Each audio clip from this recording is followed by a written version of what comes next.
hyvä. Otetaan muutama eri liikutus tuohon pään sisäpuolelle menoon. Eli mikä meillä on just tärkeää, että meillä on nyt ollut tää oma käsi täällä sisällä, niin mitä me ollaan pyritty tekemään, niin just se, että kierretään ja saadaan se kaveri jalka astumaan, jolloin meillä on se jalka, mihin se syöksytään. Mutta aina me ei tietysti pääs painimaan välttämättä käsi sisäpuolella, vaan se voi olla joku paljon pienempikin juttu vaan. Eli se voi olla ihan tämän tyylinen vaan, että mä lyön käden kovaa niskaa ja mä lähden itse kiertämään oikealle, jolloin Jere on myös pakko kiertää oikealle.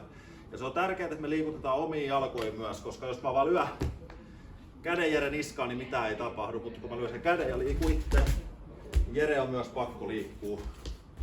Eli me painitaan pikkasen, tulee käsi niskaan, kova liike, jalka tuli ja päästään syöksymään. Eli tärkeää on se, että liikutetaan niitä omiin jalkoihin, pieni paine, lyönti, käsi niskaa ja meno.